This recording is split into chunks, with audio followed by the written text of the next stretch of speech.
The memory begins with the sound, the heavy, final thud of a burlap sack hitting the rough-hewn table, not the sound of a door closing or a shout or a cry. A sack of grain. That was the sound my childhood ended with. I was Alara, 8 years old, and I was hiding in the root cellar. The air was thick with the smell of damp earth and rotting potatoes, a smell I would forever associate with betrayal.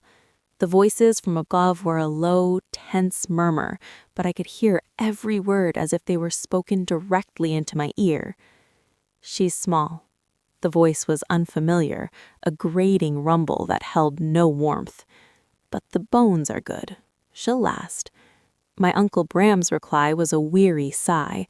She works, doesn't eat much. A scrap here, a crust there. More useful than a dog, quieter too. A hot, sharp shame flushed my cheeks in the dark.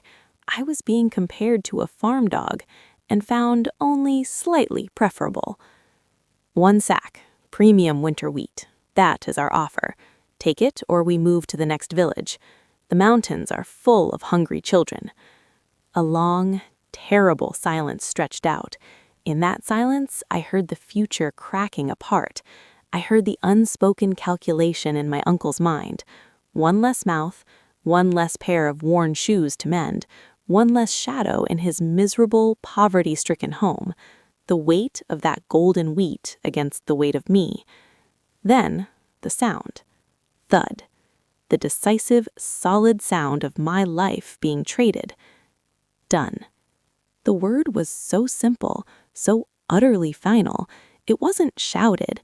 It was a statement of fact, as emotionless as agreeing on the price of a chicken. My breath hitched in my throat, trapped in a cage of frozen panic. I didn't want to see, but some terrible instinct made me creep up the creaky ladder, pressing my eye to the gap in the floorboards. There they were, 2 men in dark, travel-stained cloaks, and on the table between them and my uncle, the source of the sound. A bulging, beautiful sack of wheat, a few perfect grains spilled on the worn wood like tiny suns.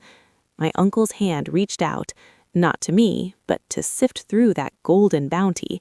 His face, usually pinched with worry, was relaxed. It was the look of a man who had just rid himself of a terrible burden. One of the strangers turned, his eyes scanning the dim room. They were pale, almost silver in the weak light, and they locked directly onto my hiding place. He knew I was there. He had known all along. "Come out, girl." His voice brooked no disobedience. The trap door above me was yanked open. A large, calloused hand reached down. I didn't take it. I climbed out myself, my legs trembling, but my spine strangely straight. I stood before my uncle, this man who was my last tether to a family I barely remembered. "Uncle Bram?" My voice was a tiny, fragile thing. He wouldn't meet my gaze. He stared at the wheat, his jaw tight. "Go with them, Alara. It's a better place. They'll feed you proper. Do as you're told." The lie was so thin, so transparent, it was an insult. The strangers didn't promise a better place. They just bought me. I looked from his averted face to the sack of grain. That was my price. 1 sack.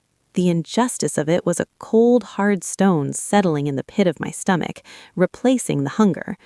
The stranger's hand closed around my upper arm. His grip was firm, unbreakable. As he led me to the door, I turned my head for one last look. My uncle had already opened the sack and was plunging his hands deep inside, letting the wheat run through his fingers. He never looked up, not once. The door closed behind me, sealing me into a new, terrifying world. The 2 men led me to a waiting cart. As they lifted me onto the rough boards, the one with the silver eyes looked down at me. His expression was unreadable. "Forget that place," he said, his voice low. "It is ashes to you now. You belong to the Iron Keep." Iron Keep. The name alone tasted of chains and cold. As the cart jolted into motion, carrying me away from everything I had ever known, I didn't cry. The cold stone of injustice inside me had frozen all my tears.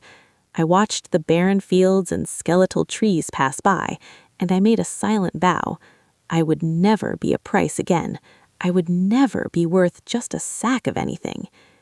But the world has a cruel sense of irony, because as the cart rolled north towards the jagged mountains and the grim fortress called the Iron Keep, a dormant, ancient power deep within my blood stirred for the first time. It was a faint, confused pulse, like a second heart waking from a long, frozen sleep.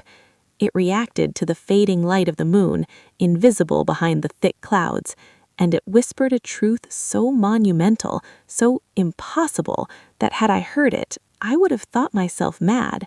No one knew, not the men who bought me, not my uncle who sold me, not the fading village behind me. The lost heir to the most powerful lichen bloodline in the world was rolling away in a farmer's cart, sold for a winter's bread. The Blood Moon Princess was gone, and in her place, shivering on a bed of straw, was a kitchen slave named Alara. The Iron Keep didn't just rise from the mountains, it was clawed out of them. Black, jagged stone pierced a sky that was perpetually the color of a fresh bruise. As the cart approached the massive gate, a deep, resonant howl echoed down from the high battlements.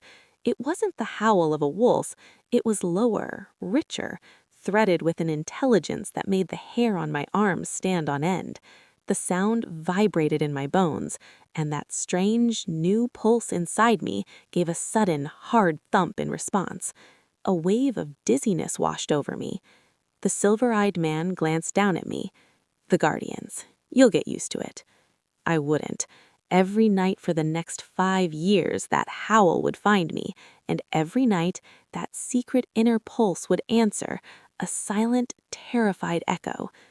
My new life was carved in grime and routine. I was given to Mistress Helga, the overseer of the lower kitchens, a woman whose face seemed permanently set in a grimace of disappointment. I was no longer Alara, I was Scrub. My world became a universe of steam, grease, and the relentless biting sting of lye soap. My hands turned red, then raw, then tough and scarred. But the keep was a place of shadows and secrets.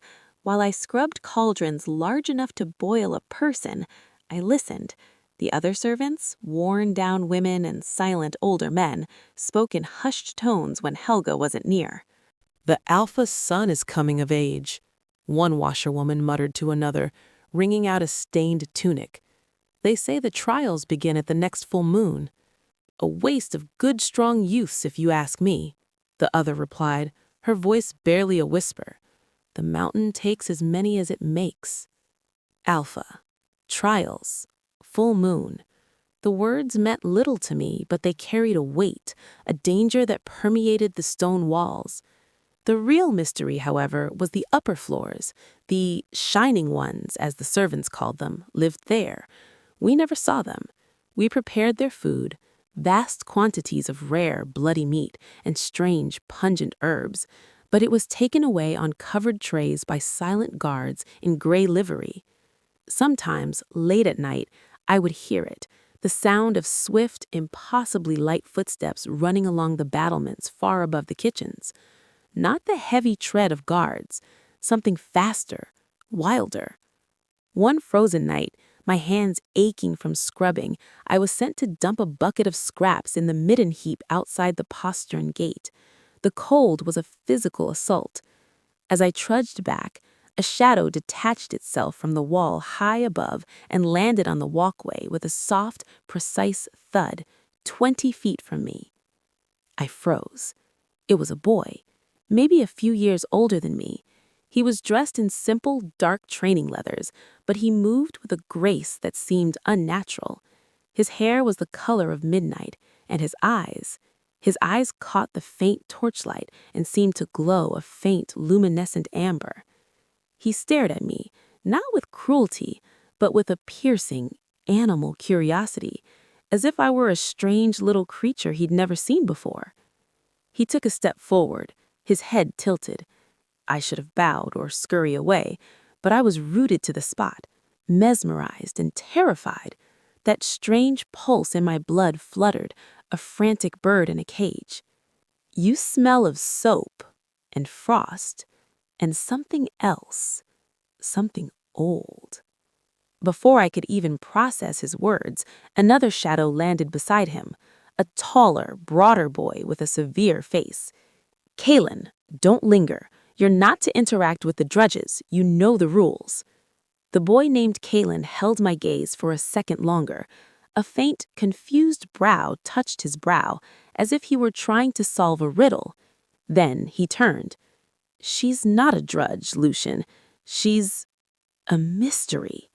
And with a fluid, powerful leap, he scaled the sheer wall and vanished into the darkness, his companion following.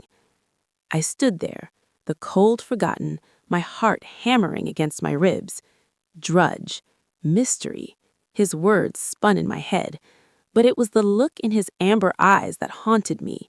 He had looked through me, as if he could see the secret sleeping thing inside, the thing that stirred when the moon howled. For the first time since I was sold, a spark of something other than survival flickered in my chest. It was fear, yes, but it was also a desperate, dangerous curiosity. What was this place? And what, by all the forgotten gods, was I? The encounter with the boy in the courtyard, Kalen, became a secret ember I carried inside me. In the gray, grinding monotony of the scullery, I would sometimes pause, my raw hands submerged in greasy water, and remember the way his amber eyes had glowed. You smell of something old. His words were a key rattling a lock I didn't know existed. What did he smell? All I could smell was lie and despair. The whispers among the servants grew more urgent, laced with a fearful excitement. The trials were no longer a distant rumor. They were imminent. The full moon was swelling in the sky, a pale, watchful eye that seemed to press down on the iron keep with increasing weight. With its growth, the strange internal stirring within me grew more pronounced. It was no longer just a faint pulse. On the nights leading to the full moon, it felt like a second heartbeat, a deep, rhythmic drumming that echoed in my bones, syncopated with the distant, answering howls from the mountain peaks. I began to have trouble sleeping. My senses sharpened painfully. The scent of the torches in the halls became acrid smoke. The chatter of the other kitchen girls sounded like shattering glass, and the coarse texture of my woolen blanket felt like scraping sand against my skin. 3 nights before the full moon, the inevitable happened. Mistress Helga, her nose wrinkled as if she smelled something foul, cornered me as I was hauling water from the well in the inner bailey.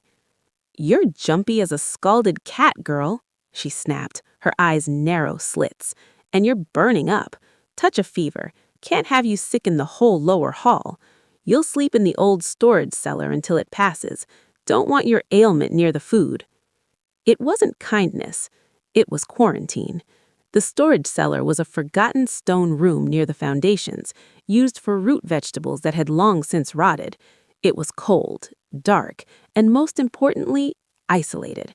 The relief at being away from the overwhelming press of smells and sounds was immediate, but it was replaced with a deeper, more primal terror. Because here, alone in the dark, the internal howling grew louder. The night of the full moon arrived. I lay on a thin pallet of musty straw, shivering not from the cold, but from a fever that was not a fever. My blood felt like it was boiling. Every nerve was a live wire. The drumming in my chest was so violent, I feared my ribs would crack. And then it began. A howl erupted from the highest tower of the keep. It was not one of the guardian wolves.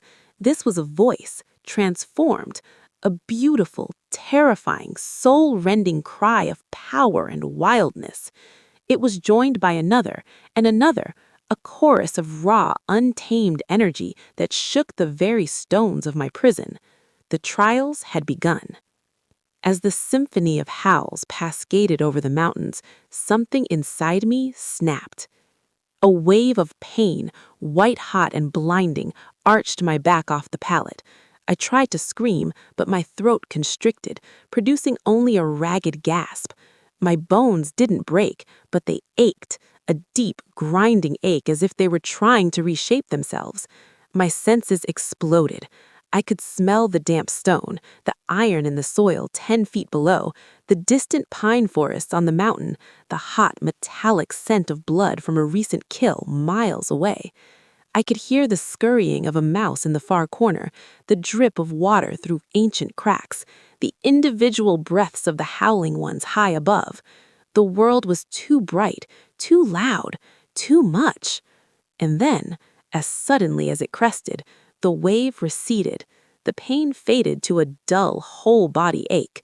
The sensory storm muted to a constant, heightened hum. I lay panting on the straw, drenched in cold sweat, utterly expended. But I was changed. I could feel it. A new strength thrummed in my veins, a quiet but undeniable strength, a clarity of mind that cut through the fog of exhaustion, and a new, terrifying instinct, in awareness of the hierarchy screaming from the howls above. I could feel their power, their ranks. The strongest, a presence of molten silver and shadow, stood out among them. Kaelin. I didn't transform, I didn't grow fur or fangs, but something had awakened, fully and irrevocably. I was not like the other drudges. The howls outside were not just noise, they were a language, and some deep ancestral part of me now understood its grammar. The next morning, hollow-eyed and trembling, I was retrieved from the cellar. Mistress Helga looked me over. Pale, but the fevers broke. Back to work, no lazing. As I scrubbed the great porridge cauldron, my mind reeled. What was happening to me? The boy's words, the howls, the awakening, they were threads, but the tapestry they formed was impossible. Lycans were legends, warriors of myth, the shining ones who ruled from their mountain fortresses. They were not orphaned girls sold for grain. Later that day, carrying a heavy basket of laundry across a high courtyard, I saw the aftermath.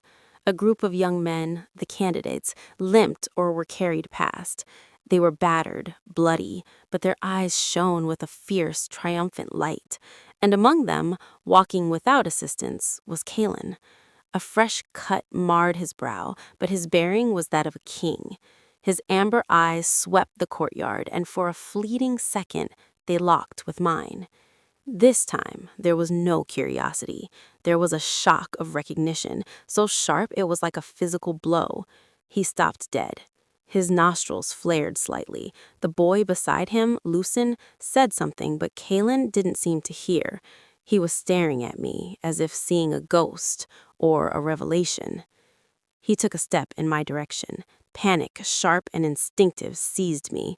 I ducked my head, clutched the basket, and scurried through the nearest archway like a rabbit fleeing a hawk. I could feel his gaze burning into my back until I turned the corner. I had hidden the physical change, but I couldn't hide whatever he sensed in that moment. The secret was straining at its seams. The invisible girl in the kitchens was invisible no more, and I knew with a chilling certainty that Kaelin would not let this mystery go unsolved. The moon had called, and something in me had answered. Now, the heir to the Iron Keep was listening. For days after the full moon, I moved through the kitchens like a phantom, expecting at any moment for a firm hand to land on my shoulder and for cold, gray-liveried guards to drag me away. Kaelin's shocked recognition had been a brand, searing away my fragile anonymity. Yet nothing happened. No summons, no accusations. The Iron Keep returned to its grim rhythm, but the air had changed for me. Every whisper now felt like a clue, every glance a judgment. I began to notice patterns I'd been blind to before. The food I helped prepare, the rare meats, the specific roots and herbs, was not just for strength. It was medicine, sustenance for a specific biology. I noticed the servants always used silver-plated utensils to handle the Shining One's trays, never touching the food directly. Old Marta, the ancient baker with knotted hands, would sometimes mutter charms over the dough on nights when the moon was bright. The most profound change was within. the heightened senses didn't fade. I could now hear Mistress Helga's approaching footsteps 3 corridors away, could tell when the bread was perfectly proofed by the faintest yeasty sigh from the ovens. It was a survival tool in this dangerous place, and I honed it in secret. I learned to listen not just to words, but to heartbeats. The nervous flutter of a scullery maid hiding a broken plate, the slow, sluggish pulse of a guard bored at his post. And one night, as I passed the closed door of the herb drying room, I heard 2 slow, powerful heartbeats and the low murmur of familiar voices. Kaelin and Lucin. I froze, pressing myself into the shadow of a stone archway. The door was slightly ajar. An anomaly, Kaelin, a scent on the wind. You're strained from the trials. It was Lucin's voice, reasoned, cautious. It was not an anomaly. Kaelin's voice was taut, a bowstring pulled tight.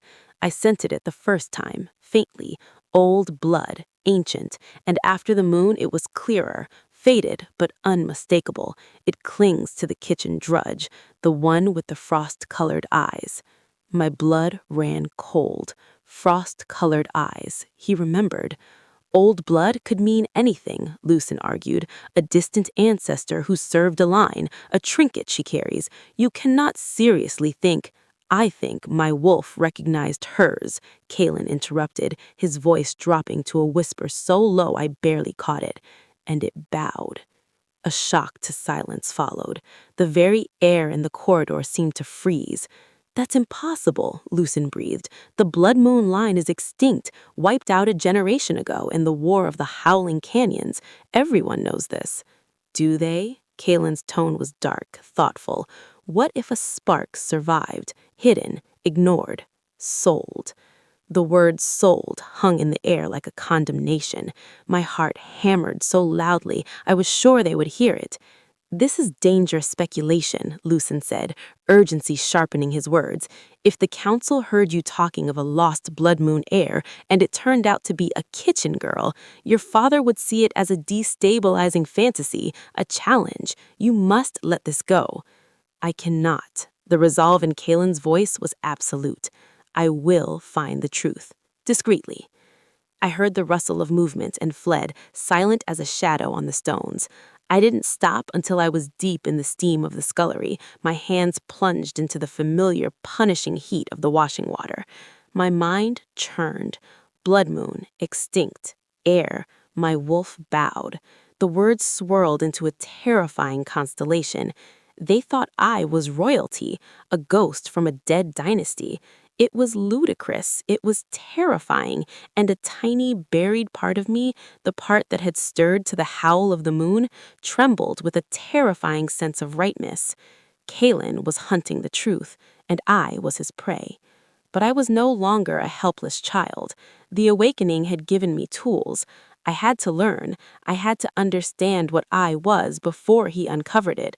For if the powerful lichens of the Iron Keep thought a lost heir was a destabilizing fantasy, what would they do to a kitchen girl who dared to make it real? My new mission demanded knowledge, and in the Iron Keep, knowledge had a tomb, the lower archives. It was a place mentioned only in scorn by the servants, a damp, forgotten level where old ledgers and broken tools went to die. It was also the one place a drudge like me could go without question, sent to fetch moldering records for the quartermaster or to retrieve obsolete kitchen inventories.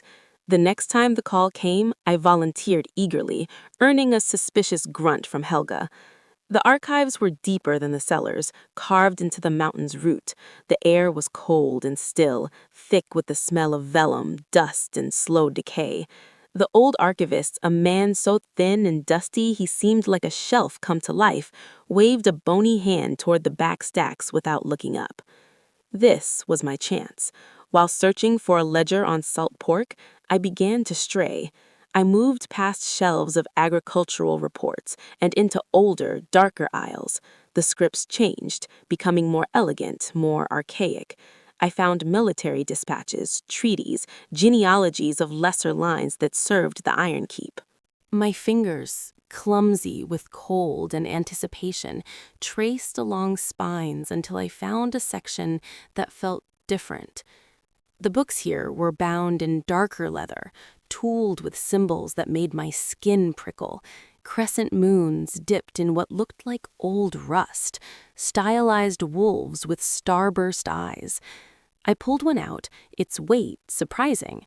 The title was embossed in flaking silver, On the Great Lines, a primer. With a glance towards the archivist's distant, hunched form, I tucked the book behind the salt pork ledger and crept into a deep alcove hidden by a collapsed shelf. Here, in the weak glow of a single, guttering candle sconce, I opened it. The pages were brittle. The primer spoke of the lichen families, their strengths, their territories. The Iron Keep line, the Silver Shadow, was known for its warriors and strategists. I flipped, my breath fogging in the cold air, and then I found it. A chapter heading, the ink stark and bold. The Bloodmoon Dynasty, Extinction and Legacy. My pulse roared in my ears. I read hungrily. The Bloodmoon Line was not just powerful, it was primal. They were said to be the first, the originators, their connection to the moon so pure it was said their howls could shape the night itself. They were peace weavers, judges, their authority derived from an ancient pact with the lunar spirit. Their symbol was a crimson crescent moon. Then came the War of the Howling Canyons, 2 decades past, a brutal surprise attack by a coalition of rival lines, fueled by jealousy and fear of the Blood Moon's influence. The ruling family was besieged in their fortress, Glacier's Heart. The text was clinical, cold. The Alpha and Luna were slain. The heir, a female child of 3 winters, was presumed lost in the conflagration. The line was declared extinct, its territories dissolved and absorbed by their dictors, principally the Silver Shadow line of the Iron Keep. Presumed lost, not confirmed. A child of 3 lost 13 years ago. I was 8 when I was sold. That was 5 years ago. The math was a silent, screaming truth in the gloom. A child of 3 lost 13 years ago, could have been hidden, could have grown up in poverty, her lineage forgotten by all but the most paranoid of legends. But the proof was not in the history, it was in the description. Blood moon lichens are distinguished by a latent power that awakens with the moon, often manifesting first as sensory acuity and empathic sensitivity, not always a full shift. Their eyes, in moments of power or duress, are said to reflect the color of winter ice under a bloody moon. Frost-colored eyes. A soft scuff of a boot on stone echoed in the archive. I snapped the book shut, my heart leaping into my throat. I shoved it behind a pile of rubble and pressed myself into the shadows. 2 figures passed the end of my aisle, not guards, but shining ones in training leathers. I caught a flash of midnight hair. Kalen. He stopped, his head lifting, nostrils flaring. He was hunting, not for a book, for a scent. My scent. "This section is dead," Lucian said, his voice echoing. "Nothing but rat bones and old debts." "The scent is here," Kalen murmured, his voice a low vibration that I felt in my bones. Faint, recent. She's clever. She's searching, too. They moved on, their footsteps fading. I stayed hidden for a long time, until the cold seeped into my very marrow. I had found a terrible, glorious truth in the dust, and the heir to the very line that had absorbed my own was now a breath away from finding me. The history book spoke of extinction, but in the silent, frozen dark of the archives, a blood moon heir was very much alive, and she was just beginning to learn how to fight. Knowledge was a weapon, but it was also a weight. The truth of the Blood Moon Line sat in my chest like a stone, heavy and cold. I moved through my duties with a new brittle awareness. Every glance from a guard felt like an assessment. Every distant howl was a reminder of the legacy howling in my own blood. I began to see the Iron Keep not just as a prison of labor, but as a gilded cage built on the grave of my family. A week after my foray into the archives, a strange agitation rippled through the keep. The Shining Ones were abuzz with a tense energy. From the whispered fragments I caught while serving the senior stewards their eller, I pieced it together. An emissary from a distant, neutral Lycan pack, the Stone Reach pack, was arriving. A diplomatic visit, a show of strength and stability from the Silver Shadow Alpha, Kalen's father. For the kitchen, it meant a frenzy of preparation, elaborate dishes, spiced wines, delicate pastries, things I'd only ever scrubbed pans for. Mistress Helga, in a rare moment of perceived opportunity, decided the serving staff needed to look less like dredges from a midden. We were issued stiff new tunics of undyed wool and ordered to wash thoroughly. The communal washroom for female servants was a steamy, echoing chamber. As I scrubbed the perpetual grime from my skin, I noticed the other girls avoiding me, casting furtive glances. I thought it was my usual isolation, until Anya, a tall girl who worked the ovens, pointed a dripping finger at my back. "What's that, then?" she asked, her voice a mix of curiosity and unease. I twisted, trying to see. "What's what?" "On your back, a mark, like a birthmark, but strange." A cold dread trickled down my spine. I had no memory of any mark. I moved to the polished metal sheet that served as a mirror, turning my back to it. The reflection was wavery, but clear enough. There, high on my right shoulder blade, was a symbol. It was pale against my skin, not a scar or a tattoo, but something that seemed to be woven into my very flesh, visible only now that I was clean and the light caught it just so. It was a crescent moon, but not a simple curve. This crescent was intricate, its inner arc lined with tiny interlocking patterns like ancient script, and at its tips it bled into a subtle, wispy suggestion of crimson, the exact color of old blood. The Bloodmoon sigil. The primer's description flashed in my mind. Their mark is not borne on banners alone, but sometimes is etched upon the true heirs, awakening with the moon's call. The mark had been invisible, dormant, until the full moon woke the power within me. Now it was a brand, a confession written on my body. I clutched a towel to my chest, my mind racing. "Must have been born with it," I mumbled, my voice hollow. "Never noticed." Anya shrugged, losing interest. "Looks like a fancy cook's burn. Hurry up, you're letting the steam out." But the damage was done. The mark was seen. In a place of gossip and drudgery, secrets were currency. How long before this particular coin was spent? The answer came faster than I feared. The night of the emissary's feast, I was assigned to carry platters from the main kitchen to the antechamber of the great hall. It was a role that kept me in the shadows, but brought me closer to the heart of the keep's power than I had ever been. The air was thick with the scent of roast meat, perfume, and the potent, wild aroma of gathered lichens. As I passed a group of Stone Reach guards, one of them, a grizzled warrior with a nose that had been broken many times, suddenly stiffened. His head snapped towards me as I walked by. His eyes, a dull granite gray, widened. He took a deep, audible breath through his nose, his brow furrowing in profound confusion. He took a step towards me, but was halted by a smooth, authoritative voice. "Is there a problem, Master Boren?" It was Kalen. He had appeared as if from the shadows himself, placing his body subtly between the Stone Reach warrior and me. His expression was polite, but his amber eyes were hard as gemstones. The old warrior, Boren, blinked, shaking his head as if clearing a scent.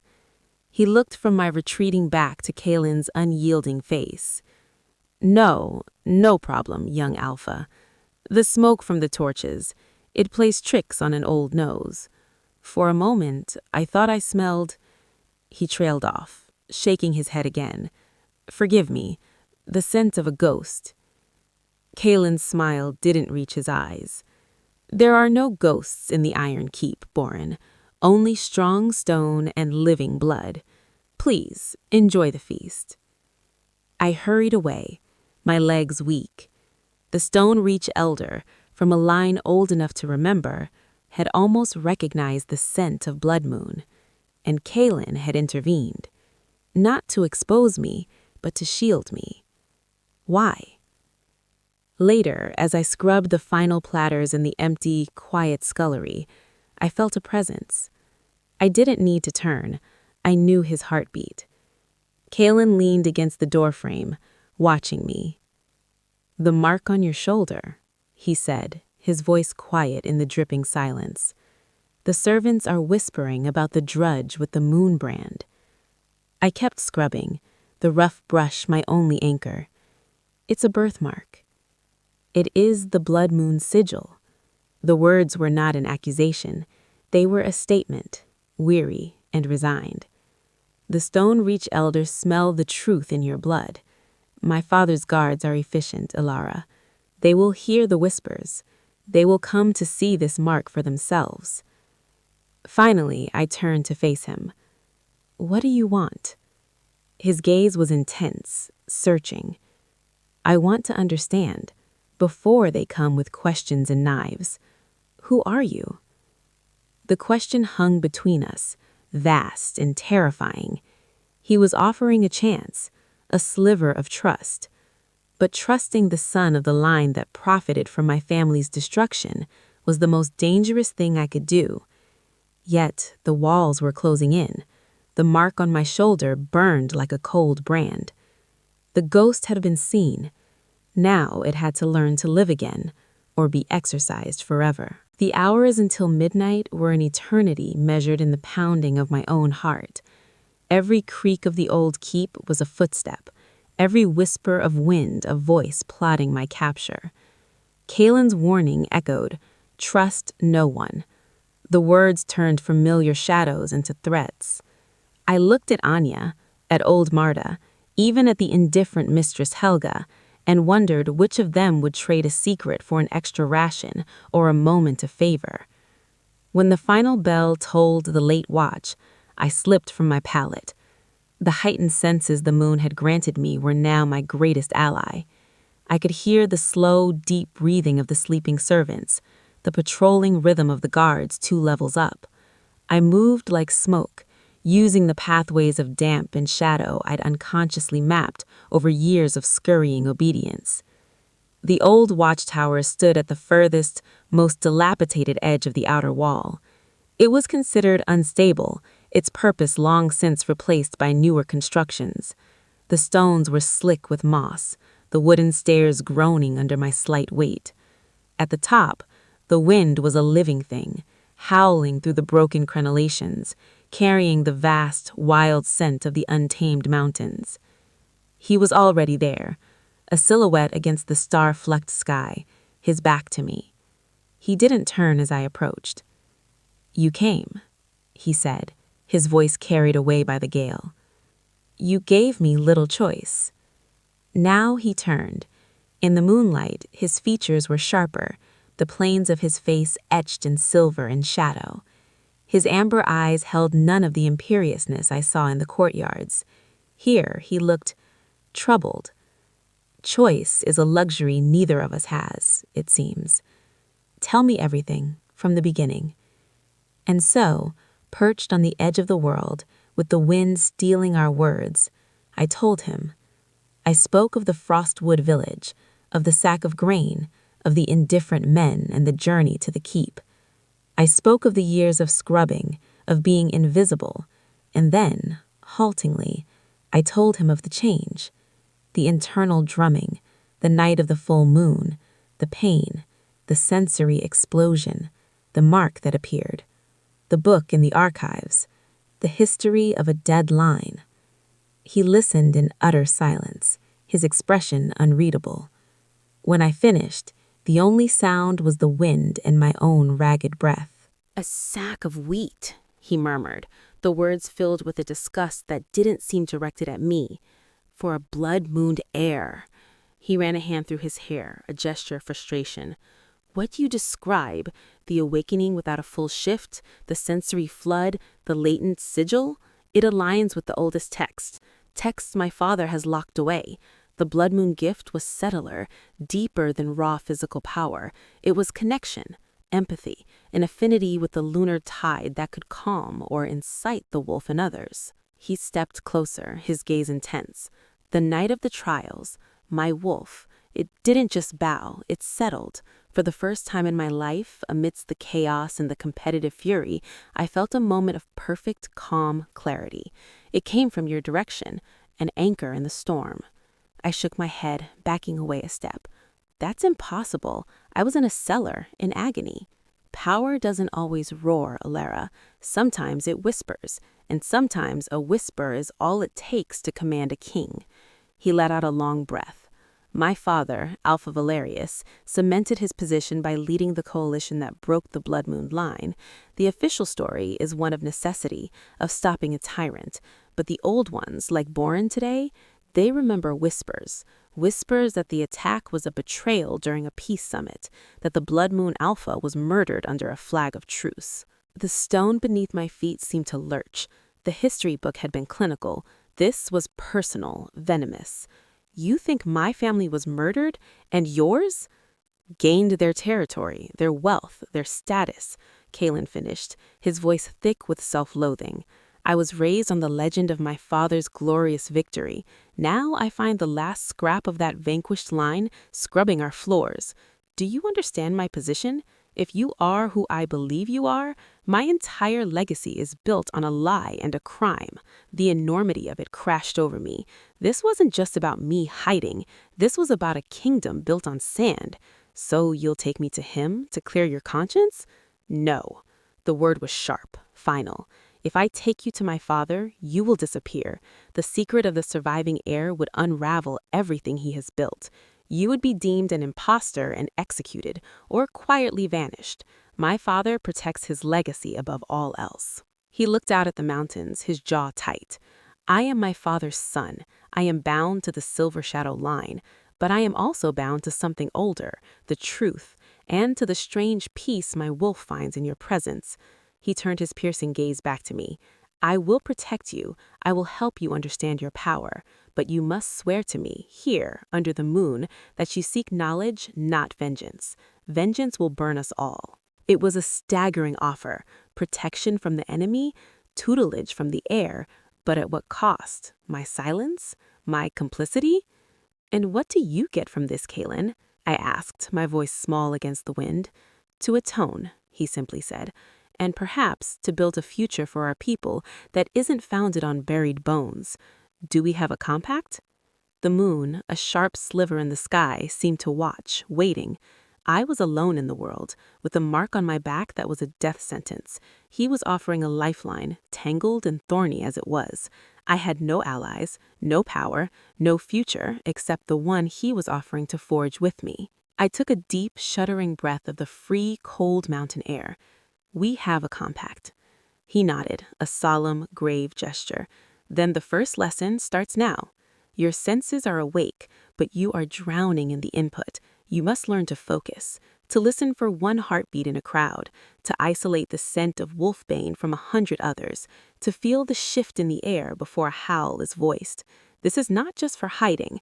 This is the foundation of blood moon power. Close your eyes. Trembling, I did. The world of sound and scent exploded again.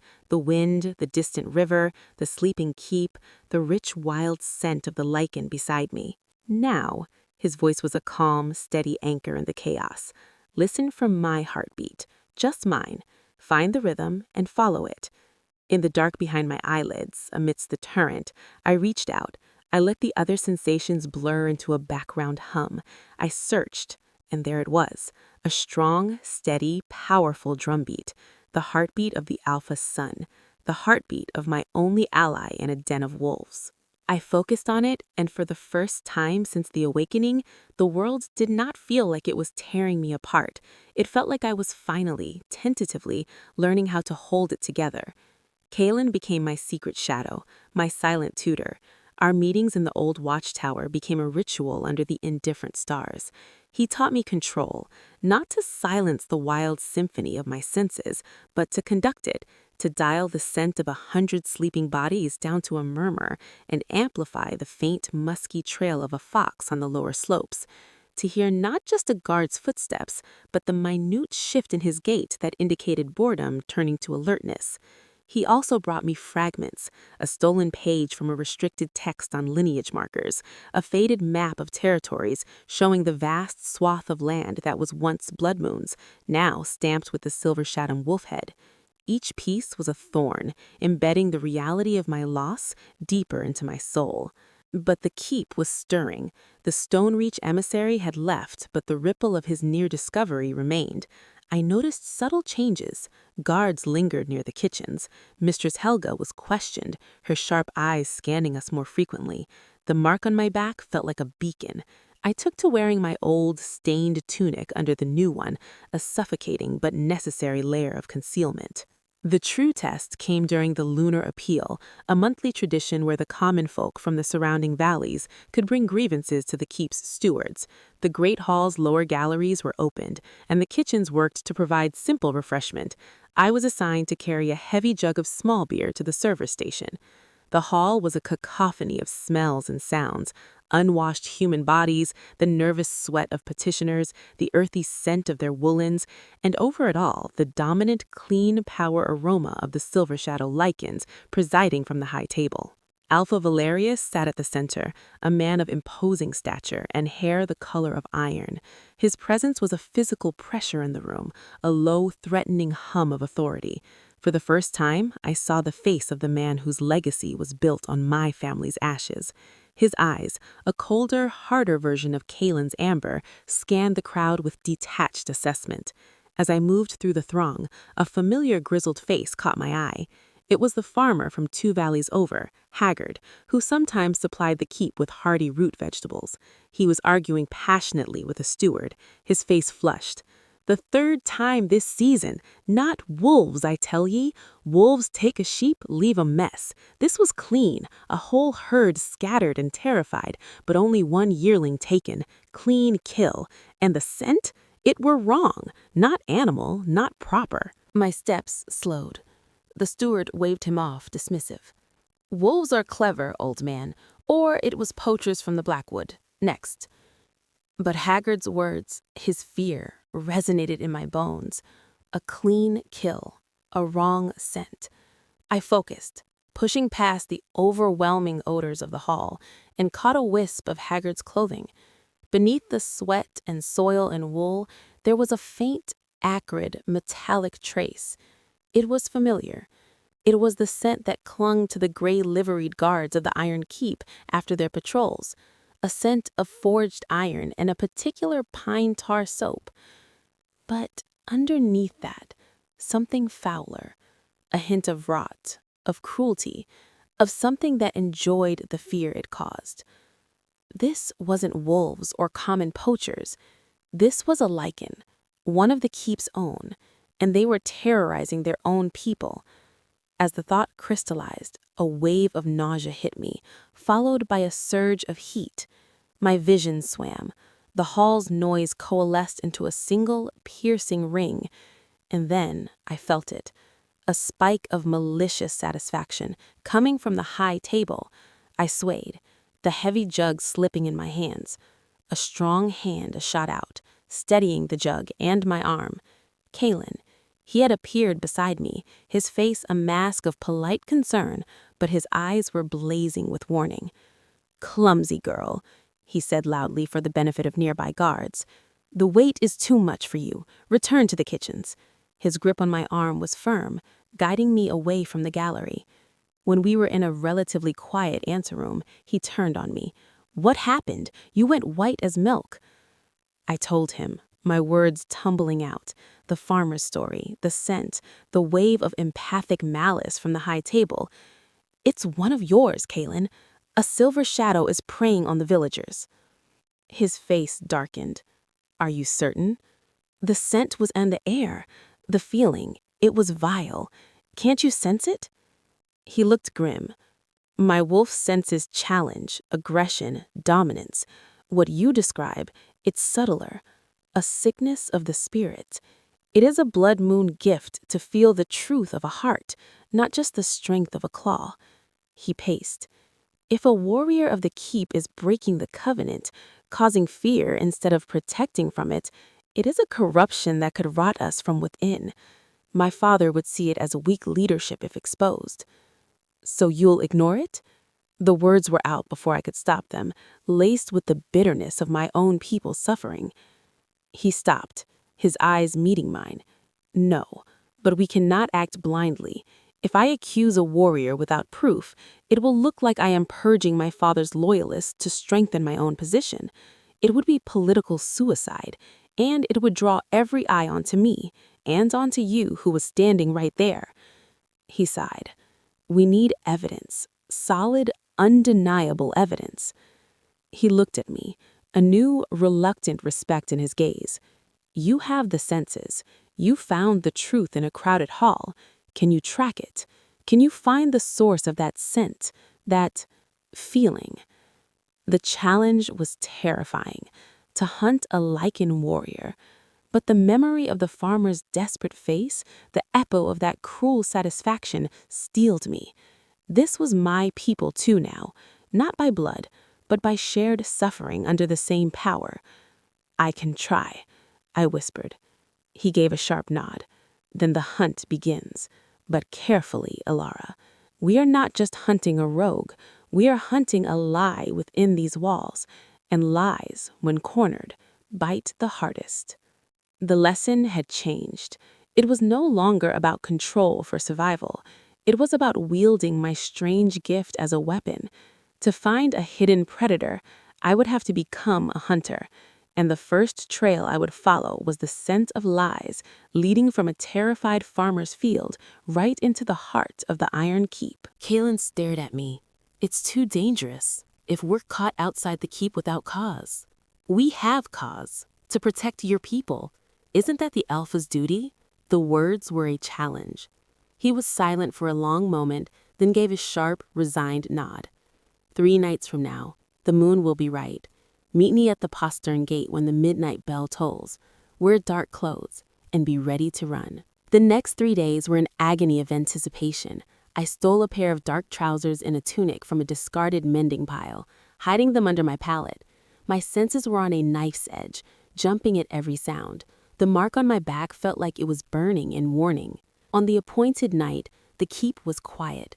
The midnight bell's single mournful note seemed to vibrate in my soul. I slipped from the dormitory, a shadow among shadows, and flitted towards the postern gate. Kaelin was there, a deeper shadow in the gloom, dressed in simple, dark leathers. He carried no insignia. Without a word, he unbolted the small, heavy door. We slipped out into the vast, moon-washed night. The world outside the walls was immense, terrifying, and exhilarating. The air was clean, sharp, and full of wild smells. Haggard's farm is to the east, in the vale below the Blackwood Ridge, Kaelin murmured. Follow me, stay close and quiet. He moved with a predator's grace, silent and swift over the rough terrain.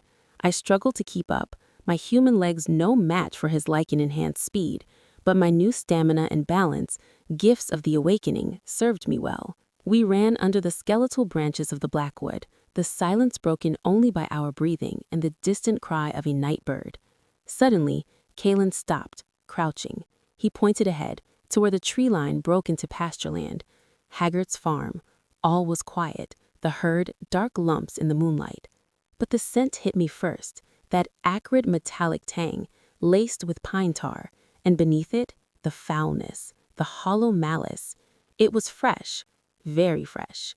He's here, I breathed, my heart hammering. Kaelin's eyes flashed amber in the dark. He nodded, his own senses confirming the physical trail. Stay behind me. We crept forward, using the dry stone wall as cover. And then we saw him. A large silver shadow warrior in full guard uniform stood at the edge of the field, his back to us. He wasn't stalking the sheep. He was just standing there, watching them mill in nervous confusion, savoring their fear. Kaelin tensed, a low growl building in his throat. The figure turned. It was Lucian. My breath froze. Kalen's best friend, his most loyal companion, the one who had warned him against pursuing the kitchen drudge mystery. Lucian's face, usually so composed and severe, was twisted into a strange, empty smile. His eyes held none of their usual shrewd intelligence. They were flat, dead, the eyes of the hollow wolf. "Kalen," Lucian said, his voice oddly pleasant, "and the little ghost. I wondered when you'd come to see my work." "Lucian, why?" Kalen's voice was raw with betrayal. "Why?" Lucian tilted his head. "Because fear is a sharper tool than loyalty. Your father understands this. He sowed fear to break the blood moon. I am simply tending the crop. A terrified people are an obedient people. And when you are alpha, you will thank me for making your rule so effortless." "My father knows of this?" Kalen's shock was a physical tremor in the air. "He suspects, he allows, he believes it tempers the flock. But you are a variable, a sense of old power that upsets the calculations. You make him question. You make Kalen question. That cannot be allowed." The malice I had felt in the hall focused into a killing intent, directed straight at me. Lucian's form began to shimmer, to blur at the edges. He was going to shift. "Run, Ilara," Kalen roared, stepping between us, his own body beginning his transformation. But I didn't run. A cold, lunar calm descended over me. The fear of the sheep, Kalen's rage and hurt, Lucian's hollow hatred, all washed over my heightened senses, and I did what my blood, my true blood, knew how to do. I didn't reach for claws I didn't have. I reached for the thread of the wolf inside the raging warrior. I focused on Lucian, on the chaotic, sick energy of his shift. I poured all my will, all the strange empathic power I possessed, into a single, silent command. Not an attack, a stillness. "Be calm." It wasn't a shout. It was a whisper on the level of soul and instinct, a wave of silvery, cool energy, visible to none but felt by all, rippled from me. Lucian's shift stuttered. The shimmering around him faltered. A look of profound confusion shattered the emptiness in his eyes. He stumbled back, clutching his head, a human-like whimper escaping his throat. Kalen, halfway into his own formidable shift, froze, staring at me in awe. In that moment of stunned silence, a new voice, cold as glacier ice, cut through the night. A fascinating demonstration. From the shadows of the trees behind Lucian, Alpha Valerius stepped into the moonlight. He wasn't in armor, but in simple robes. He had been there all along, watching. His cold amber eyes swept over his stricken lieutenant, his shocked son, and finally settled on me. "So," the Alpha of the Iron Keep said, his voice devoid of all warmth, "the Blood Moon ghost is real, and she has teeth after all." The world narrowed to the cold, assessing gaze of Alpha Valerius. The night sounds of the black wood vanished, swallowed by the void of his presence. Kalen stood rigid beside me, his transformation halted, every line of his body screaming tension. Lucian groaned on the ground, the hollow madness gone from his eyes, replaced by dazed pain and a dawning mortal terror as he beheld his Alpha. Valerius stepped forward, his movements fluid and silent. He ignored his son, his lieutenant. His entire focus was on me. I felt like a rare insect pinned under glass. "A pacification pulse," he mused, his voice a low rumble that vibrated in the earth beneath my feet. Untrained, instinctive, but potent enough to stall a seasoned warrior's shift. A talent lost with the Bloodmoon Line, or so we were meant to believe. He circled me slowly. I forced myself to stand still, to meet his eyes. To show fear now was to die. "You have my son's protection," Valerius stated, glancing briefly at Kalen. "A reckless, sentimental gesture, but it has yielded interesting data. Tell me, girl, what do they call you in my kitchens?" My throat was dust. "Ilara." "Ilara." He tested the name, finding it wanting. "A peasant name for a peasant life, but that is not what you are, is it?" He stopped in front of me, his power of physical weight pressing down. "The mark on your shoulder, show me." It was not a request. I looked at Kalen. His face was a mask of conflict, but he gave a minute, desperate nod. Comply. Hands trembling, I pulled the collar of my tunic aside, turning to present my shoulder blade to the moonlight and the Alpha's scrutiny. The pale, intricate crimson with its wispy crimson hints seemed to glow in the silvery light. Valerius was silent for a long moment. Then a soft, humorless sound escaped him. Not a laugh, an exhalation of grim understanding.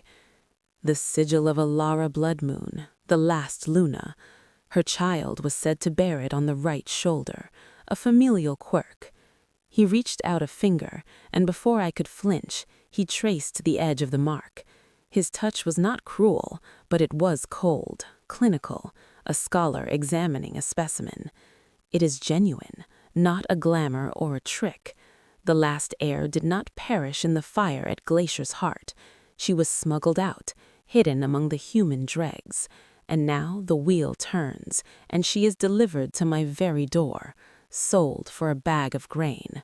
The poets would weep at the irony. He stepped back, his gaze sweeping over the three of us. Lucian, your method is brutish and inelegant. You are relieved of command. Report to the isolation cells.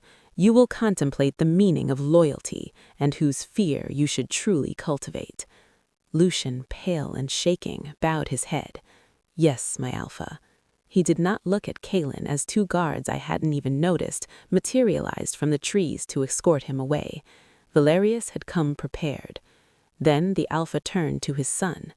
Kaelin, you disobeyed the spirit of my rule. You concealed a potential threat. You conspired outside the chain of command. But you also uncovered a corruption within my guard and led me to a truth of historical significance. Your actions are a tangled knot of treason and service. We will unpick them later. Finally, his eyes returned to me. And you, Ilara of no line, the lost heir, you present a unique problem. You are a living relic of a defeated enemy, a walking challenge to the legitimacy of my reign. By all laws of conquest and power, I should have you killed where you stand and bury the secret with you. Kaelin took a sharp step forward. Father, silence. The command cracked through the night, and Kaelin flinched as if struck. Valerius's power flared, a suffocating wave that made my knees buckle. I am speaking. He looked back at me, his head tilted. But you are also a miracle. A blood moon, thought extinct. Your line's gifts were useful. They brought balance. Your pacification of Lucian was proof. That power, properly harnessed, could be a tool of immense value to the Iron Keep, to my keep. He moved closer, his voice dropping to a conspiratorial whisper that was more threatening than any shout. So here is my offer, girl. You will not die tonight. You will be removed from the kitchens. You will be given a new identity, a ward of a distant minor noble family, found to have latent lichen traits and brought to the keep for training. You will learn to use your gift. Under my supervision, you will serve the Silver Shadow line, and in doing so, you will have protection, purpose, and your life. He paused, letting the offer, the threat within it, settle in the cold air.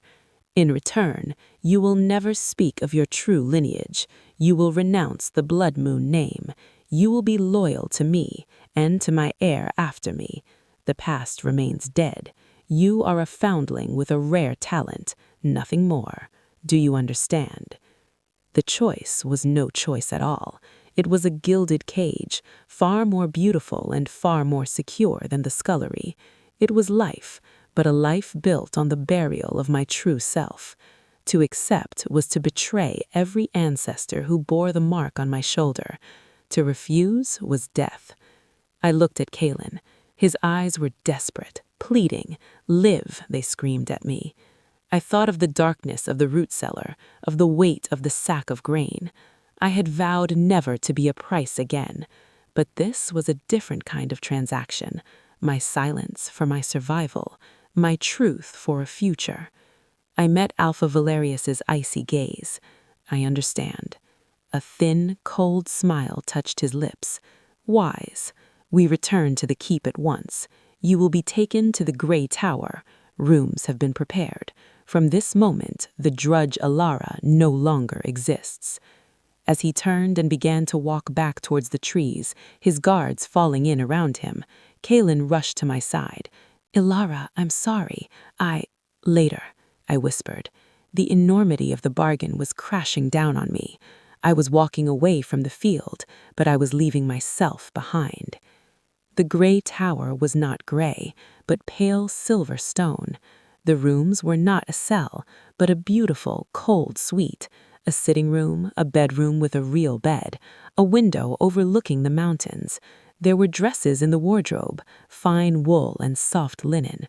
A servant girl, silent and eyes downcast, waited to attend me. I was a prisoner in a palace. As the door closed behind the servant, leaving me alone, I walked to the window. The iron keep sprawled below me, a kingdom I had only ever seen from its muddy foundations. I had ascended from the cellar to the tower. I had traded scrubbing pots for silk dresses. I had gained protection and lost everything. I touched the mark on my shoulder, hidden now under fine fabric.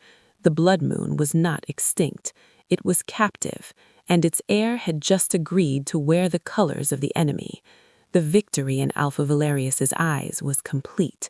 He had not just neutralized the threat, he had conscripted a legend into his own service. But as I stared at the waning moon, a cold, quiet fire ignited in the ashes of my surrender. He wanted my cower as a tool. Very well, I would learn. I would become the most useful tool he had ever seen. I would learn the ways of the Silver Shadow, the strengths of my enemies, the layout of my gilded cage. And tools, I knew from a lifetime in the kitchen, had edges, and even the most carefully handled tool could one day cut the hand that wielded it. The lost heir was found and collared, but the moon still called to my blood, and I would learn to answer it on my own terms. The transformation from scullery drudge to noble ward was a swift and isolating fiction. A story was woven through the keep. Ilara of Frostwood, a distant cousin to a minor Silver Shadow vassal family, had manifested a rare, non-violent lichen gift. The Alpha, in his wisdom, had taken her in for training and protection. My past was a carefully crafted lie, my present a performance. Mistress Helga's scorn was replaced by the silent, efficient service of a maid named Liana. The coarse wool of my old tunic was exchanged for soft dresses that felt alien against my skin. My meals were no longer scraps from the master's plates, but deliberately prepared dishes meant to stabilize my emergent energies. Rich meats, specific herbs, moon-blessed water, every comfort was a reminder of my leash. My training began under the watchful eye of Master Corden, an elderly lichen with eyes like chips of flint and a demeanor as warm as a glacier. He was a historian and a theorist of lichen gifts, a scholar Valerius trusted implicitly. Our sessions were held in a sunlit chamber high in the Grey Tower. The blood moon gift, as recorded, was one of influence, not force. Empathic resonance, lunar attunement. You can sense and, to a degree, modulate the emotional and instinctual states of other lichens. What you did in the field was a crude, reflexive version of a calming pulse. We will teach you control, precision, focus. The first exercises were agonizing. He would bring in a beta warrior, and I would be made to sit across from him, focusing on the man's simmering, aggressive energy. My task was not to quell it, but to identify its nuances, the edge of boredom, the thread of loyalty, the low hum of competitive spirit. It was like trying to separate individual threads from a roaring bonfire sitting in its heart. I would end the sessions with pounding headaches and a nosebleed. Kaelin was forbidden from seeing me alone. Our interactions were now public, polite, and painfully formal. He would visit the train chamber under the pretext of observing, his presence a constant, distracting ache. I could feel his turmoil. guilt for my situation, frustration with his father, a confusing undercurrent of protectiveness that he could no longer act upon.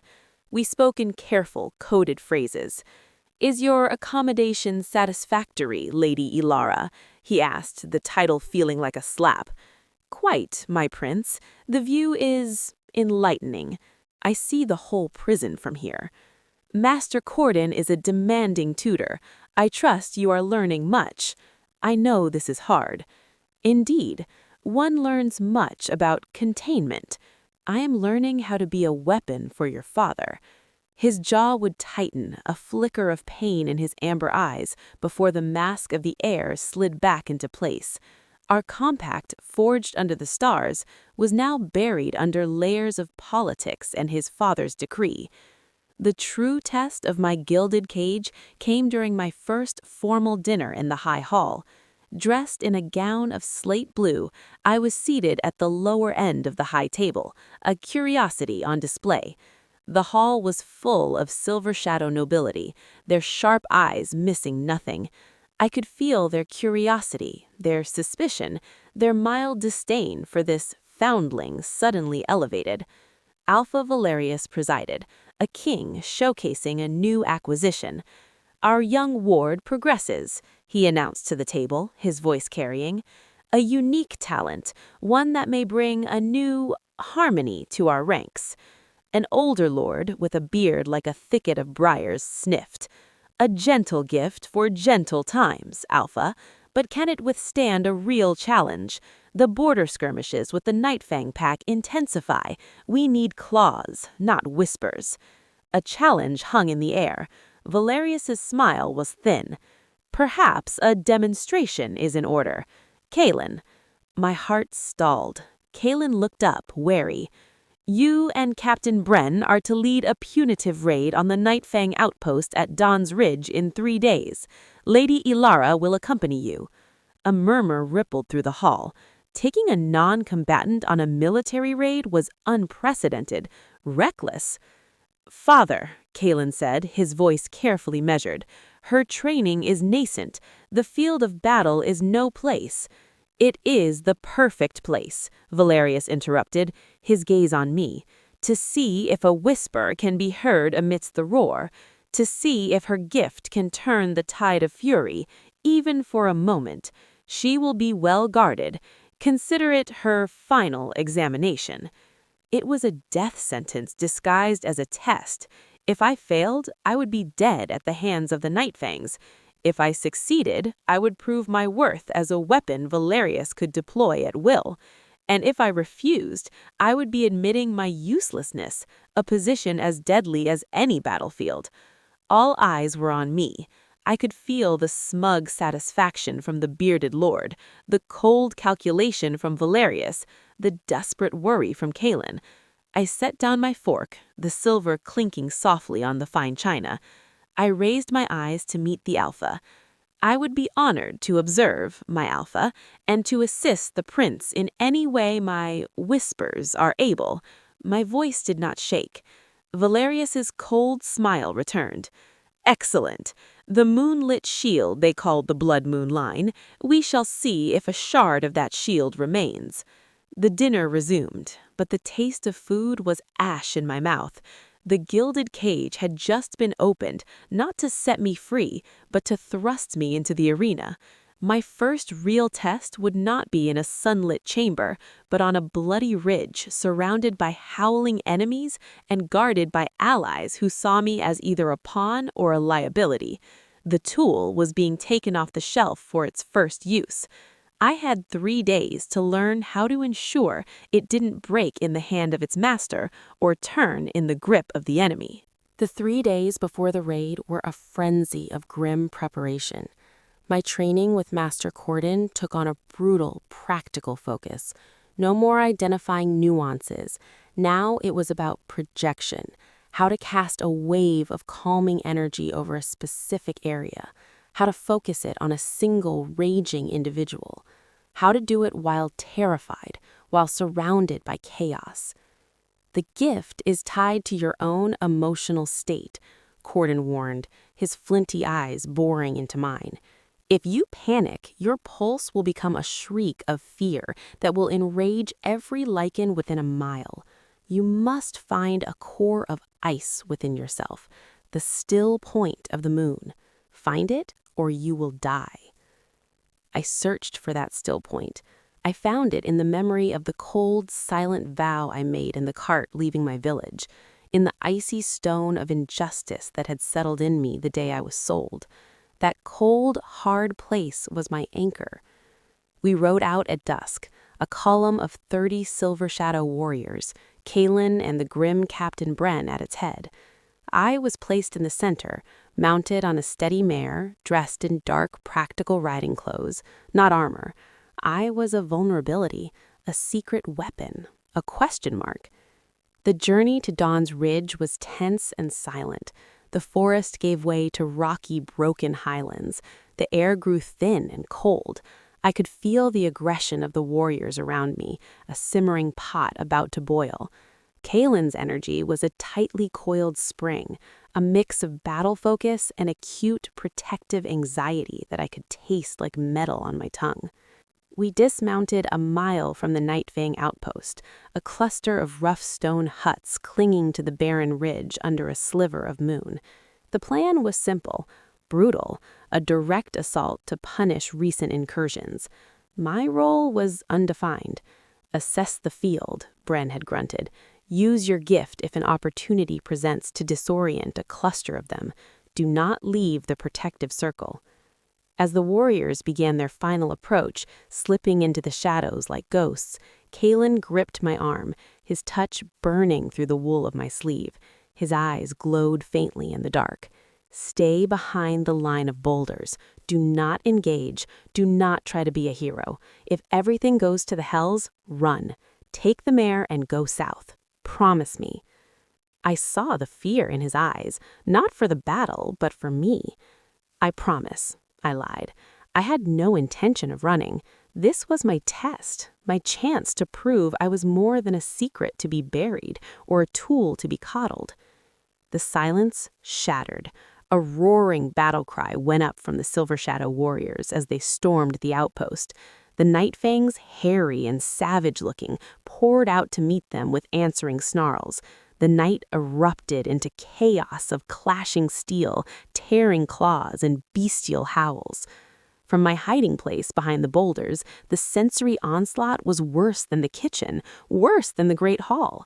It was a tsunami of rage, pain, fear, and violent triumph. The metallic scent of blood filled the air. The sounds were of tearing and screaming. My stomach lurched. The core of ice I had cultivated threatened to crack. Then I saw him. A massive Nightfang warrior, fully shifted into a hulging, black-furred wolfman, had broken through the Silver Shadow line. He barreled towards a knot of our warriors who were pinned down, his jaws wide, his intent to kill. Captain Bren was engaged elsewhere. The warriors saw him coming, but couldn't disengage. This was it, the moment. I closed my eyes. I blocked out the smell of blood. I muted the screams. I dove deep into myself, past the fear, past the nausea, to that cold, silent stone at my center. I pictured the lunar calm, a silver light spreading from that stone. I focused on the raging energy of the charging Nightfang, a bonfire of hatred and bloodlust. I didn't try to douse the fire. I wrapped it in silver. I poured every ounce of my will, my fear, my desperate need to prove I was not a burden into a single, focused command. Be still. I opened my eyes. The Nightfang charging stumbled. His powerful legs tangled. The ferocious snarl died in his throat, replaced by a confused whine. He shook his great head, blinking, as if waking from a violent dream. The momentum of his charge carried him forward, but the killing fury was gone. He crashed into the Silver Shadow warriors, not as a predator, but as a disoriented mass. They recovered instantly, seizing the advantage, subduing him with swift, efficient strikes.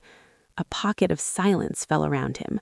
The fighters nearby, both Silver Shadow and Night Fang, hesitated, unnerved by the sudden, inexplicable change in their comrade. I had done it, but the effort left me gasping, lightheaded, a sharp pain stabbing behind my eyes. I'd used a cannon to hit a single target, wasting energy. Before I could recover, I felt a new predator focus snap on me. From the shadows of a hut, a pair of yellow eyes gleamed. A Night Fang archer, perched on a roof, had seen me, had seen my concentration, my stillness amidst the chaos. He knocked an arrow, the point aimed directly at my heart. I was frozen, exhausted, my gift spent. Time slowed. I saw the archer's fingers release the string. A blur of silver and black slammed into me, knocking me to the hard ground. The arrow hissed overhead, embedding itself in a boulder with a sickening thwack. The weight on top of me was Kalen. He had shifted partially, claws extended, his body a shield over me. He snarled up at the archer, a sound of pure protective fury that echoed over the ridge. The battle began to turn. The momentary disorientation I'd caused and Kalen's fierce counterattack broke the Night Fang's resolve. They began to fall back, retreating into the deeper darkness of the mountains. As the sounds of combat faded, replaced by the moans of the wounded, Kalen rolled off me. His face was human again, streaked with dirt and sweat, his eyes blazing. "You were supposed to stay hidden," he roared, the fear translating into anger. "I was supposed to stay hidden," I yelled back, pushing myself up, my whole body trembling from adrenaline and exhaustion. "You almost got yourself killed." He grabbed my shoulders, his grip fierce. "Do you have any idea what—" He stopped, his chest heaving. The anger bled away, leaving raw, naked terror. "Do you have any idea what would happen if I lost you?" In that moment, the pretense, the formality, the entire gilded cage fell away. There, on the blood-soaked ground of Dawn's Ridge, with the moon a silent witness, the truth was as clear as the pain in his eyes. His compact with me was no longer just about atonement or truth. It had become something entirely else. Captain Brunn approached, his armor dented, his expression unreadable. He looked from Kalen's gripping hands to my pale face. "The Night Fang is routed. Your intervention was noted, Lady Alara. It created an opening." His tone held no praise, only assessment. "The Alpha will be informed." The message was clear. The test was over. I had passed. I had proven my weapon's worth on the battlefield. The whisper had been heard on the ridge. And as Kalen helped me to my feet, his touch now gentle, I knew the cost of that victory. I was no longer just a secret or a tool. I was a proven asset. And assets are used again and again until they are used up. The ridge was won, but the war for my own soul had just entered a new, more dangerous phase. The victory at Dawn's Ridge tasted of ash and copper. We returned to the Iron Keep not as a silent column, but with a grim, heralded fanfare. Captain Bren, a man of few words, had used several of them to describe my tactical intervention. The story grew in the telling. The Alpha's ward with a whisper felled a raging Night Fang berserker.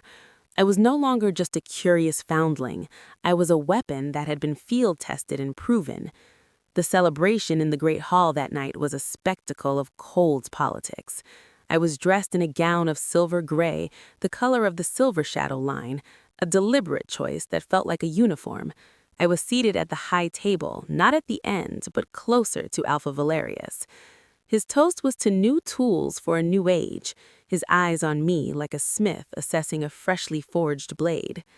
"To Lady Alara," he intoned, raising his goblet, "whose unique gift brings a subtle strength to our might, a moonlit shield reforged for the Iron Keep."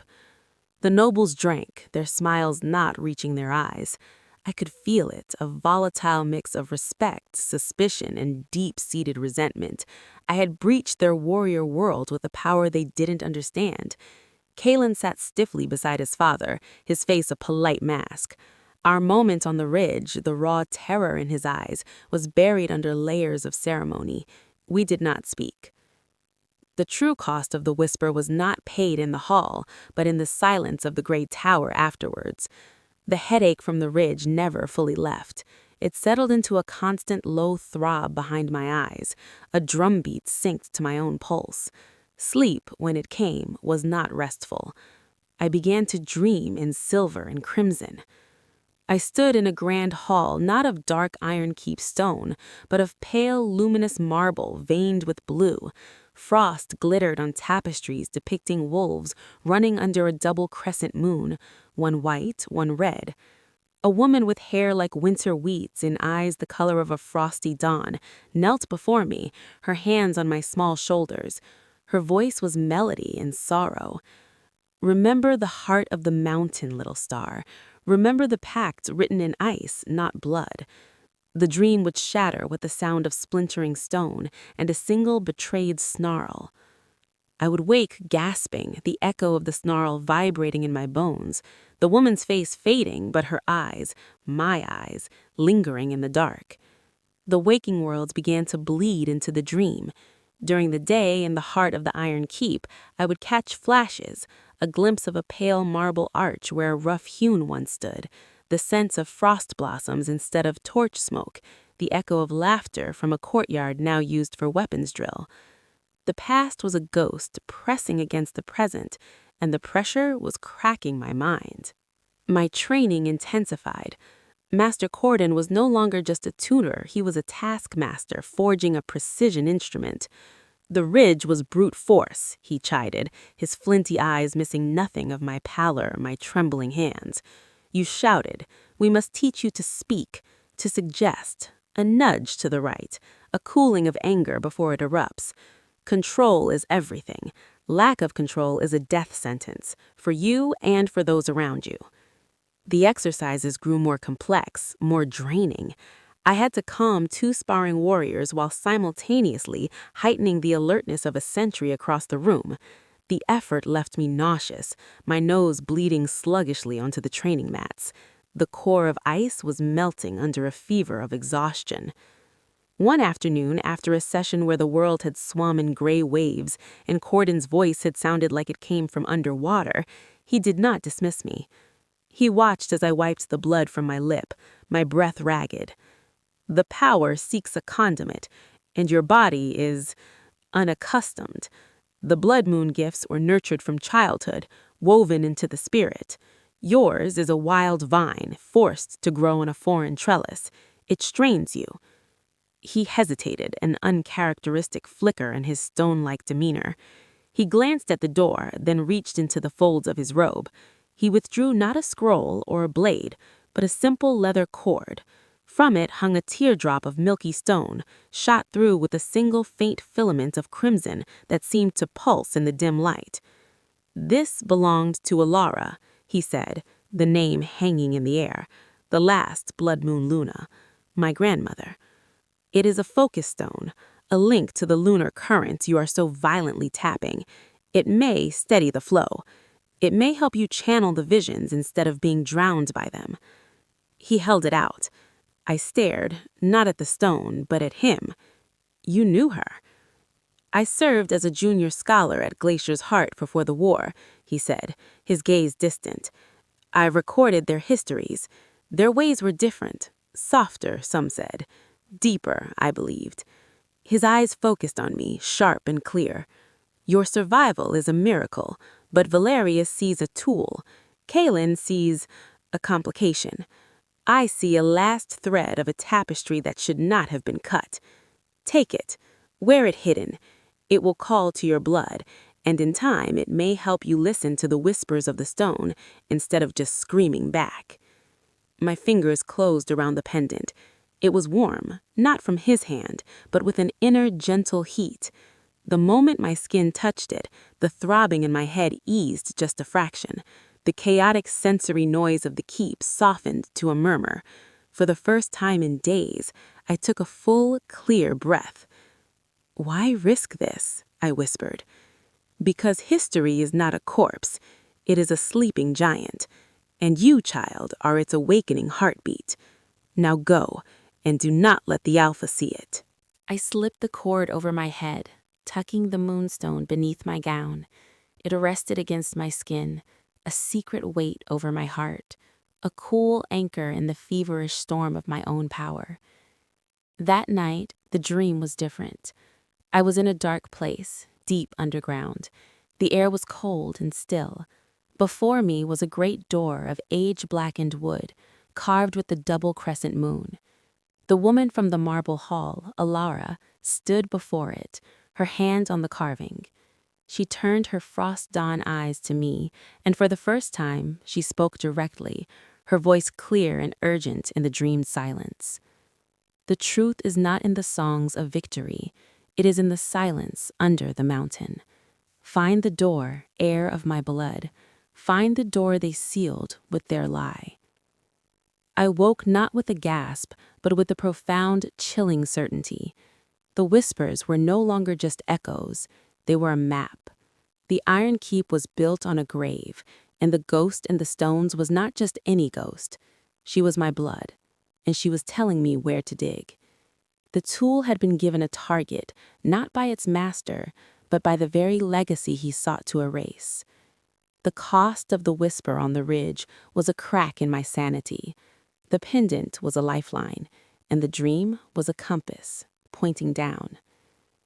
The moonstone pendant became my secret center of gravity. Its gentle warmth was a constant, quiet hum against my skin, a tether to a reality older than the Iron Keep. The debilitating headaches receded. The sensory overload became a manageable stream I could sip from rather than a flood threatening to drown me. But the visions did not stop. They sharpened. The ghost of Alara Bloodmoon was no longer a fleeting dream image. She became a persistent echo in the corners of my perception. Passing a certain stretch of the lower barracks, I would smell frost blossoms and hear the faint, sad strain of a lute. In the main courtyard, I would see a fleeting overlay of children, my kin, playing a game with polished stones under a different, kinder sun. The pendant was tuning me to the residual memory of the stone itself, to the sorrow soaked into the foundations, and it was leading me down. The clue from the dream, the silence under the mountain, gnawed at me. The Iron Keep was a maze of levels, but its lowest, oldest depths were forbidden to all but the Alpha's most trusted guards. The foundations, they were called, a place for storage, the ancient cistern, in the crypts of the Silver Shadow Line. My opportunity came with the preparations for the lunar ascension, the highest holy night in the Lycan calendar. The entire keep was consumed with rituals, cleansings, and ceremonies. Security would be ritualistic, focused on the spires and altars, not the deep cellars. Even the guards would be at a diminished watch. On the eve of the ascension, the keep thrummed with a sacred, tense energy. I wore the moonstone openly for once, disguised as a simple piece of ceremonial jewelry. As dusk fell, I slipped away from the gray tower. Using the pathways of inattention I'd learned as a drudge and the heightened senses granted by my blood, I descended. Past the kitchens, past the wine cellars, past the armory. The air grew colder, damper. The torches were fewer, the stonework older, rougher. I reached a heavy iron door guarded by 2 Silver Shadow warriors. Their attention was divided, listening to the distant chanting from above. I pressed myself into a niche, closed my eyes, and reached for the pendant's warmth. I didn't project a command, I projected an impression, a deep, weary boredom, the sense that this duty was an endless, meaningless void. I let it seep towards them, a gentle, empathetic fog. One guard shifted, stifling a yawn. The other leaned his head back against the stone, his eyes glazing over. Their vigilance didn't break. It simply softened.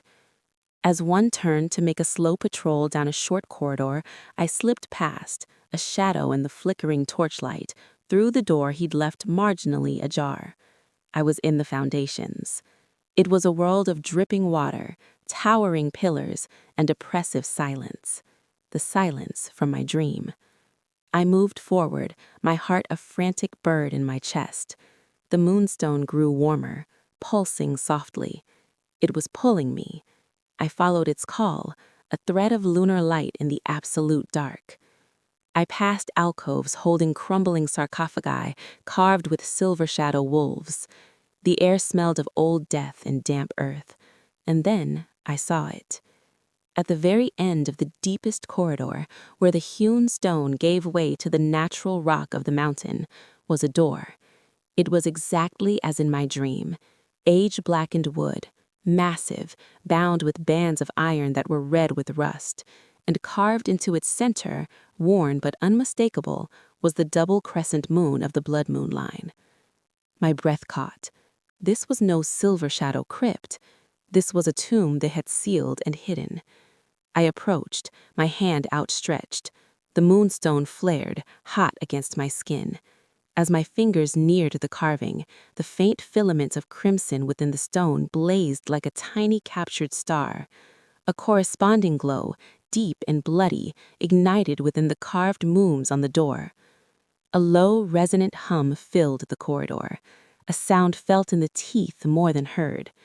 With a groan of wood and metal that had not moved in decades, the door shuddered, not opening, but unlocking. The iron bands creaked, and a hairline crack of absolute darkness appeared down its center. A wave of emotion, preserved for 20 years, washed out from that crack. Not malice, not anger, profound grief, terrible betrayal, and a final, desperate love. This was it, the truth under the mountain, the secret the Iron Keep was built upon. I placed both hands on the cold wood, ready to push, ready to meet the ghost that had been guiding me. A hand clamped down on my shoulder, spinning me around. Kalen stood there, his face pale in the gloom, his eyes wide with horror and disbelief. He wasn't in ceremonial garb. He was in dark, practical clothes, as if he too had been sneaking through the depths. "Alara," he breathed, his voice strained. "By the moon, what have you done? Do you have any idea what this is?" "The truth," I said, my own voice steady, fueled by the moonstone's pulse. "The truth your father buried." "This is not a truth," he hissed, his grip tightening. "This door, it's forbidden, it's warded. My father said it holds a plague, a madness that wiped out the blood moon." "He lied," I said, the certainty absolute. "My blood knows this place. My grandmother's ghost led me here. This is no plague crypt, Kalen. This is a crime scene." I saw the conflict tear through him, the loyal son, the heir to the lie, warring with the young man who had sought atonement. He looked from my determined face to the softly glowing door, to the blood moon's sigil that was a condemnation of his entire lineage. From the darkness behind him, a third voice spoke, smooth as oiled steel and cold as the deep stone. "She is correct, my son. It is indeed a crime scene." Alpha Valerius stepped into the flickering torchlight. He was not dressed for ceremony either. He wore the simple robes of a ruler, and his expression was one of weary, ruthless disappointment. He looked at the unsealed door, then at the moonstone glowing at my throat. "The pendant from Cordon," he sighed. "I should have had the old fool watched more closely. And you, Kalen, following your heart instead of your orders, you have led her right to the one place I forbade all to go." He walked past us, as if we were of no consequence, and laid a hand on the blood moon door. "You wish to see the truth, child? Very well. See the price of weakness. See what remains of the blood moon line." With a strength that belied his years, he pushed. The great door swung inward on shrieking hinges, revealing not a plague pit, but a chamber. It was a small, beautiful chapel, pale marble now stained with dark old streaks, a shattered altar, and in the center, lying together as if in sleep, were two skeletons. They wore the remnants of fine robes, now dust and rags. Clutched in the larger skeleton's hand was a broken sword. The smaller one, curled protectively, wore a circlet of tarnished silver on its skull. Around their necks, on simple chains, were pendants. Each held a single, perfect crescent moon. My parents. This was not a tomb. It was a shrine to a murder. They hadn't died in a distant canyon. They had been slain here, in this sacred place, and sealed inside by the victors. They would not yield, Valerius said, his voice echoing in the terrible silence. They would not bow to the new order. So the old order was ended, here, cleanly, and their story was rewritten, a necessary fiction for a unified future. He turned his icy gaze on me. A fiction you are now tearing apart. The grief that washed out of the room was a physical force. It wasn't just my grief. It was the grief of the mountain, of the stones, of the lineage crying out for justice. The moonstone at my throat burned, not with heat, but with a cold, righteous fury. I wasn't looking at a ghost story anymore. I was looking at my father's bones. The truth was no longer a whisper. It was a scream, and it was coming from my own soul. The world in that hidden chapel narrowed to a single point, the tarnished circlet on my mother's skull. The wave of ancestral grief didn't break me. It crystallized the cold, hard stone at my core into something sharper, into purpose. Alpha Valerius watched me, his expression a mix of pity and calculation. You see now the cost of defiance, a proud line extinguished. Your survival is a quirk of fate, Ilara. Do not make it a tragedy. Close the door, walk away, be the useful tool you have become, and let the dead keep their secrets. Kalen was a statue of anguish beside me, his eyes locked on the skeletons, the physical proof of his father's foundational sin. The loyal son was dead in that moment, slain by the truth. A tool, I repeated, my voice strangely calm in the cavernous silence. I took a step forward, into the chapel. The air was thick with memory and dust. I knelt, not in submission, but in reclamation. My fingers hovered over my mother's circlet. I didn't need to touch it. The moonstone at my throat flared, and the tarnished silver of the circlet seemed to shiver. A faint, ethereal light, the color of a winter dawn, glowed from the metal. She is not a tool, Father. Kalen's voice was rough but clear. He stepped into the chapel, placing himself between Valerius and me. Valerius's icy composure finally cracked. A snarl twisted his features. Would you choose this ghost over your own blood? Over the line you are sworn to lead? I choose the truth you taught me to honor, but never practiced. Kalen shot back, his own power beginning to prickle the air. You built our strength on a betrayal. That is a rotten foundation. It will not hold. It has held for 20 years, Valerius roared, the sound echoing in the stone space, and it will hold for 20 more. The girl dies, the secret remains. You will come to your senses, or you will share this crypt with her. He moved, faster than I could follow, not towards me, but towards Kalen. This was a fight for the soul of the Silver Shadow, and he would crush the rebellion in his own house first. But I was no longer just a girl with a whisper. I was in the heart of my family's power, with a blood moon focus stone in my hand, and the bones of my bloodline lending me their strength. I didn't try to calm or pacify. I reached for the deepest, oldest power in the room, the lingering love of the Luna and Alpha murdered here, their protective fury, their unbreakable bond. I pulled it into me, through the moonstone, and I pushed. I didn't push at Valerius's body. I pushed at the wolf inside him. I didn't whisper, "Be calm." I sang a song of dissonance, of fractured loyalty, of a son's betrayal. I amplified the tiny hidden doubt, the buried shame that must have lived in him for decades, and turned it into a crescendo of inner conflict. Valerius, mid-lunge, stumbled. He clutched his head, a guttural sound of confusion and pain tearing from his throat. His shift, which had been flickering around him, spasmed wildly. He was fighting himself. "Kalen, now!" I cried, the effort of holding the Alpha's own immense power at bay feeling like I was being ripped apart. Kalen didn't hesitate. He moved, not to strike a killing blow, but to disarm. In a flurry of motion born of a lifetime of training, he wrested his father's ceremonial dagger from its belt and pinned the older Alpha's arms. He forced him to his knees, not with overwhelming strength, but because he was crippled from within. "It is over, Father." Kaelin's voice trembling with emotion but firm with resolve. "The truth ends here." Valerius looked up, his eyes clearing slightly, filled not with defeat but with a terrifying, cold realization. He looked from Kaelin's determined face to mine, glowing with borrowed ancestral power in the dark chapel. "You cannot win," Valerius rasped. "The keep, the warriors, they will never follow you. They will see a weak boy and a phantom heir. They will follow the truth." A new voice echoed from the doorway. Master Corden stood there, flanked by Captain Bren and 10 other iron guards, but they were not aiming their weapons at us. Their faces were grim, resolved. They had heard. They had seen. "The truth has been waiting a long time to be dug up, Valerius," Corden said. "Some of us always knew the scent of the story was wrong. The girl's power, the moonstone, they have stirred the old memories in the stone. The keep itself remembers its true masters." A low, collective howl began outside, not from the mountains, but from the courtyards above.